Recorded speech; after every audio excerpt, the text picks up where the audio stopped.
আজ বরুণ বিশ্বাসের মৃত্যুদিন। 14 বছর পরেও বিচারের অপেক্ষায় শুটিয়া। 2012 সালের আজকের দিনেই গোবরডাঙ্গা স্টেশনে বরুণ বিশ্বাস খুন। গণধর্ষণ দুর্নীতির প্রতিবাদ করায় খুনের অভিযোগ। গতকালই জনতার দরবারে বরুণের দাদা দিদি।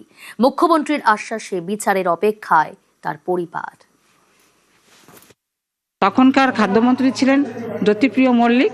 তার ষড়যন্ত্র হোক, পুরো দমে তিনি এর সঙ্গে জড়িত হচ্ছে। আর যারা আছে তারা তো অনেক নামই আমাদের দেওয়া আছে, তার মধ্যে মাথা হচ্ছে জ্যোতিপ্রিয় মল্লিক। আমার ভাই সবসময় বিরোধিতা করতেন, আমার ভাই প্রতিবাদী ছিলেন। এলাকার মানুষের যে আতঙ্ক, যে নারী ধর্ষণ, মেয়েদের নিয়ে ধর্ষণ একটা নির্দিষ্ট জায়গায় এই আতঙ্ক ছিল, তার বিরুদ্ধে আমার ভাই প্রতিবাদ করতে গিয়ে আজকে তার পথের কাটা বরুণ ছিল, যেই বরুণকে সরিয়ে দেওয়ার জন্য আজকে এত বড় একটা মাস্টার প্ল্যান। আমরা আশা রাখি বর্তমান যে মুখ্যমন্ত্রী আছেন মানবিকতার সঙ্গে আমাদের এই বিচার ব্যবস্থা উনি করবেন।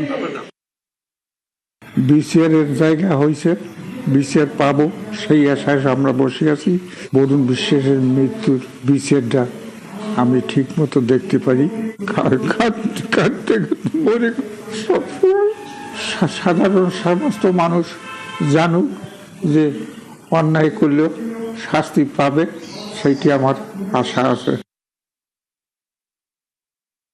উত্তর 24 পরগনার গাইঘাটার শুটিয়া গ্রামের বিশ্বাস বরুণ বিশ্বাস খুন হয়েছিল 2012 সালের 5ই জুলাই এবং আজ 14 বছর অতিক্রম করেছে।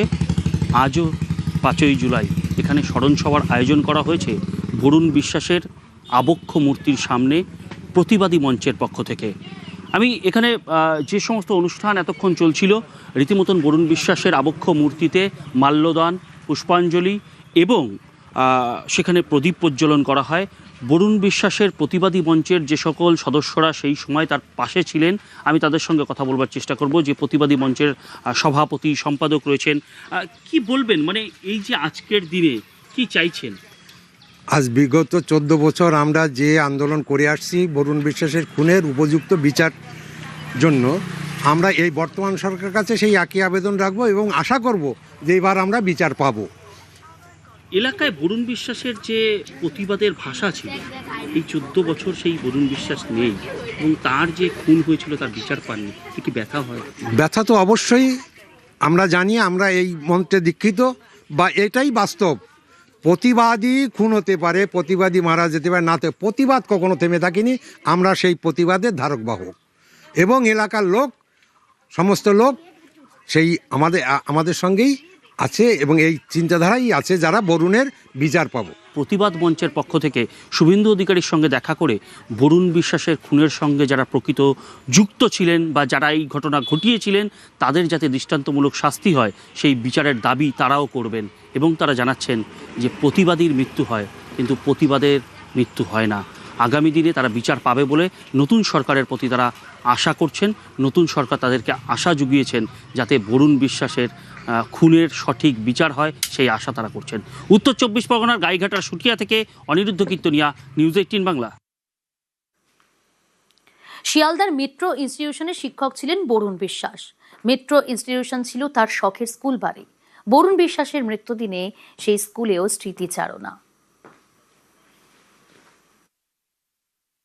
স্মৃতির কথা, বরুণদা যখন চলে গেল এরকম একটা দিন গেছে। ওই যে রাত 2:30-3টের সময় যে ফোনগুলো ওই একটি মানুষই আমায় করতো আর জেগে আসিস বলতো, এরকমই হয়তো আমি ঘুমের মধ্যে হেঁটে বেরিয়ে চলে গেছে। এটা কিন্তু গল্প কথা নয়, মানে এমনভাবে সে আমায় তার সেই চরিত্র, তার সেই প্রতিবাদী রূপ, তার সেই বাংলা পড়ানো, বাংলা ভাষার ওপর তার সেই অদ্ভুত দক্ষতা, লেখা, যে কোনো সুবিধে অসুবিধেতে বরুণদা তুমি আমায় এটা করে দাও, সে করে দিয়েছে। আমি তাকে বলেছিলাম যখন সমস্তটা জানতে পারি যে তুমি কলকাতায় থেকে আন্দোলনটা করো না, বা লোকের সাথে বলছে লোকের পাশ থেকেই শান্তনু সরে আসবো, তাহলে আমি তাদের জন্য যুদ্ধটা করব কি করে।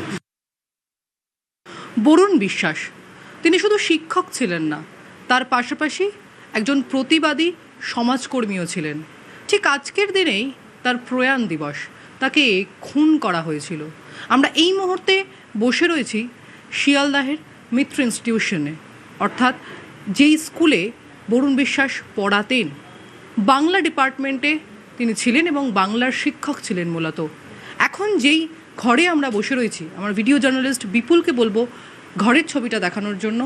এই ঘরেই তিনি সমস্ত কাজ করতেন, তার পড়াশোনা হোক, তার প্রতিবাদী যে রূপ, সেই রূপের জন্য যে সমস্ত কাজকর্ম, সেই সমস্ত কাজকর্ম এই যে ঘর, এই ঘর থেকেই তিনি করতেন। এর পাশাপাশি আরও একটি স্টাফ রুম রয়েছেন, যেখানে অন্যান্য শিক্ষকদের সঙ্গে তিনি বসতেন। আজকের দিনে এই যে স্কুল রয়েছে, যেখানে তিনি বাংলা পড়াতেন, তার স্মৃতি বিজড়িত সেই স্কুলে তাকে সম্মান জানানো হয়েছে।